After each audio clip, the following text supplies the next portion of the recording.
Imagine waking up one night to the sound of nothing. No warning sirens, no radar tracks, no enemy blips on the screen. And then, out of the silence, fire rains down on command centers, missile sites, and hardened bunkers, all struck before a single shot can be fired back.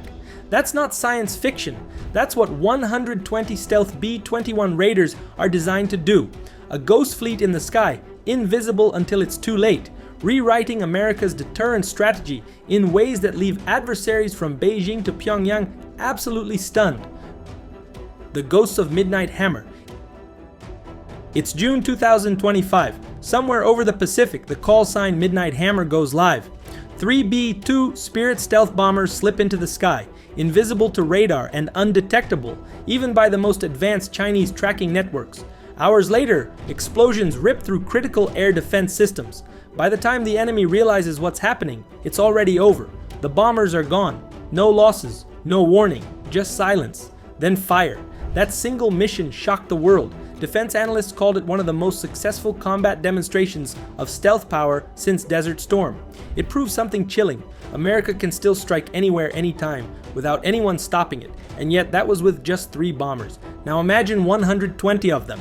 Not the 30-year-old B-2, but the brand new B-21 Raider, the most advanced stealth aircraft ever built.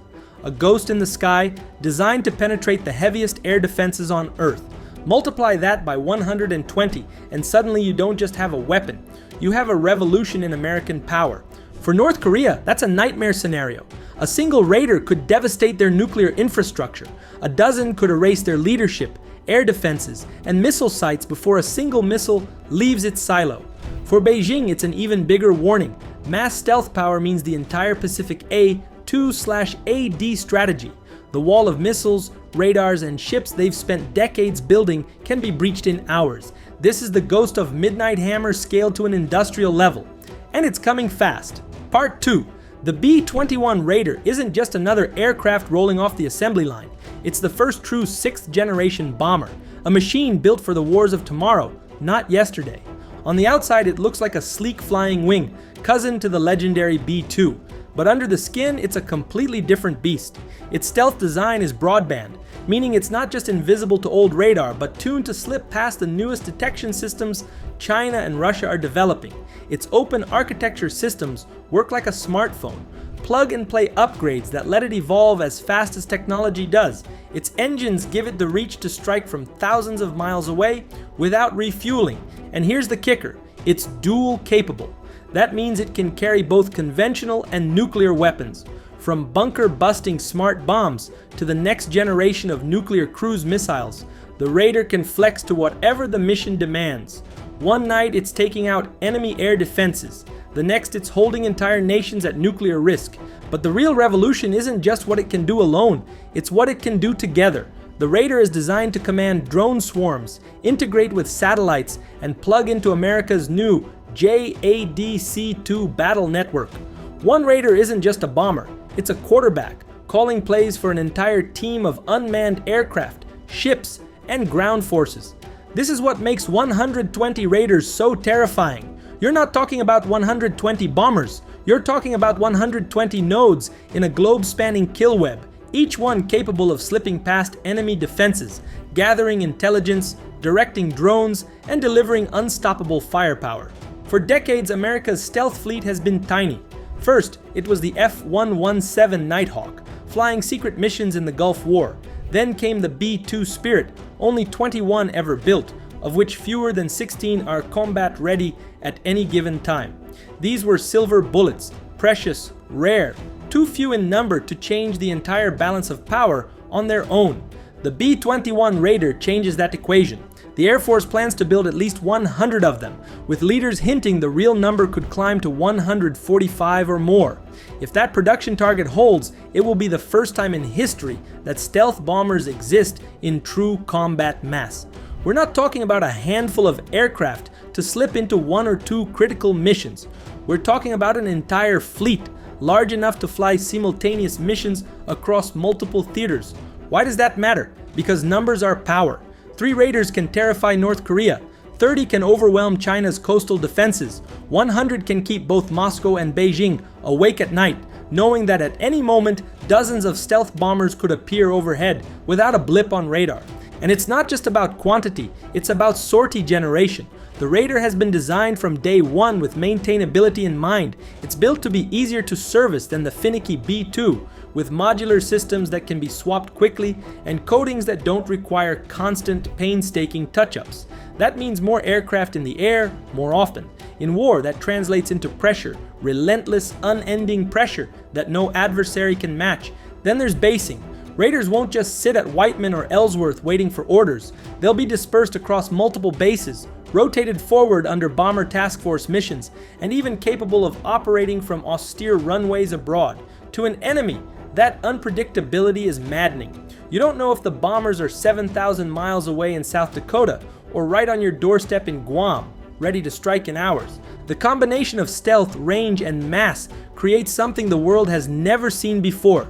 Deterrence on demand, a shadow fleet that can appear anywhere, strike anywhere, and vanish just as quickly. Part 3. When America fields 120 Raiders, it's not just another upgrade to the Air Force, it's a shockwave that ripples across the entire world. Start with China. Beijing has spent decades building its anti-access/area denial strategy, a dense wall of radars, surface-to-air missiles, and long-range anti-ship weapons designed to keep US carriers and aircraft far from the Chinese coast. In theory, this A2/AD bubble makes it too costly for America to intervene in places like Taiwan, but the Raider breaks that bubble. With its extreme range, it can strike deep into mainland China from outside that missile envelope. With its stealth, it can slip past their radars and destroy the very sensors and missile batteries that form the backbone of the A2/AD strategy. Suddenly, Beijing's decades-long plan collapses in a matter of hours. Now look to Russia. The Kremlin relies heavily on hardened bunkers, mobile missile launchers, and the intimidation factor of its vast nuclear arsenal. For Moscow, the Raider is a nightmare. Not only can it reach Russian territory from bases across Europe and North America, but its stealth makes it capable of hitting command centers and missile silos that Russia considers untouchable. A fleet of 120 Raiders forces the Kremlin to stretch thin, defending every corner of its vast territory while never being sure where the next strike might land. And then there's North Korea. Pyongyang thrives on bluster, threatening nuclear retaliation to keep America and its allies in check. But deep down, Kim Jong-un knows the truth.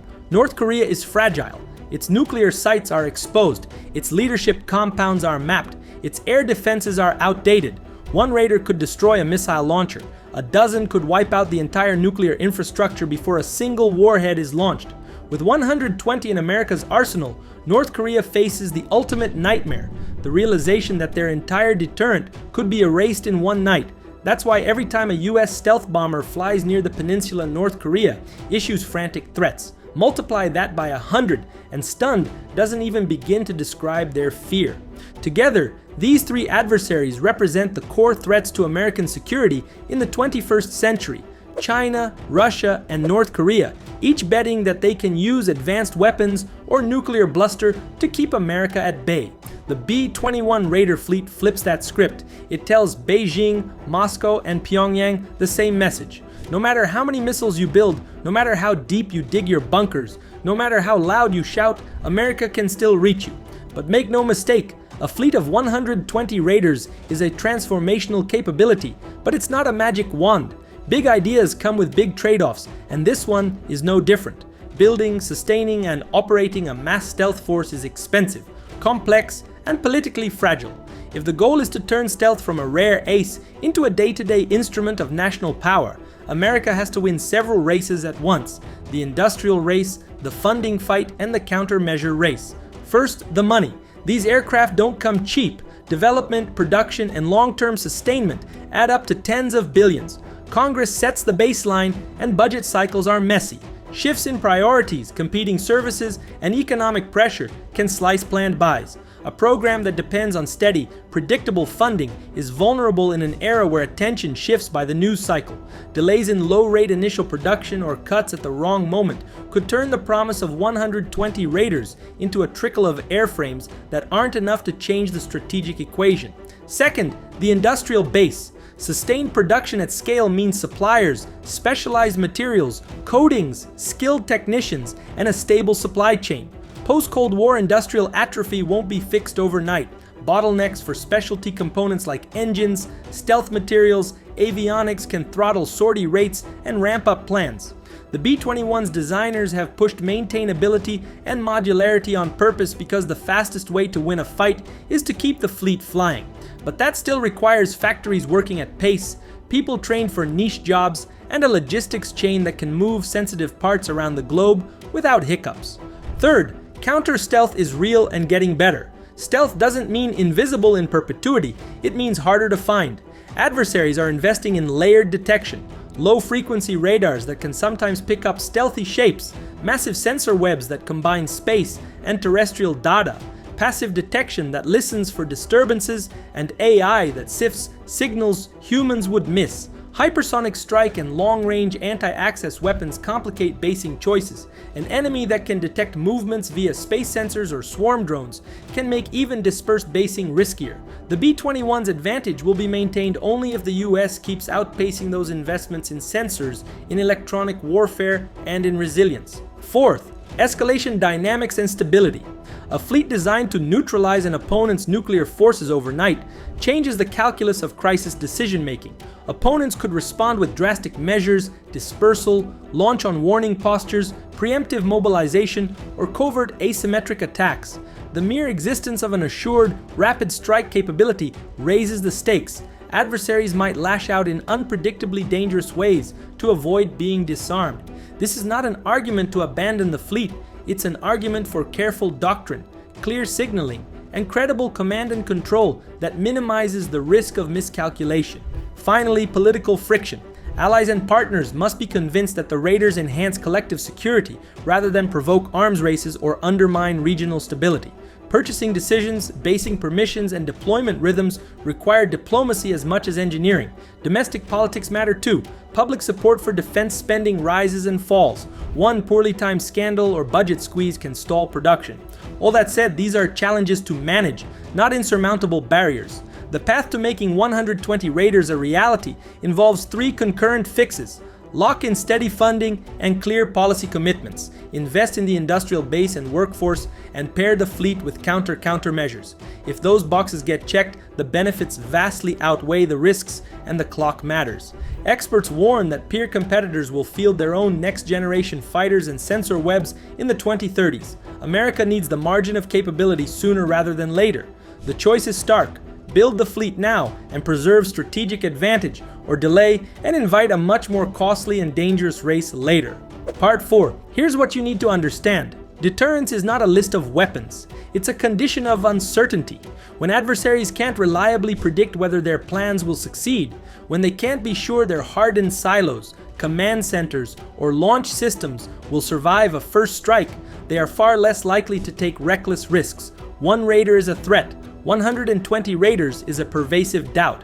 That doubt changes behavior. It shifts timelines, forces adversaries to spend more on defense and less on offense, and reassures friends who might otherwise feel abandoned.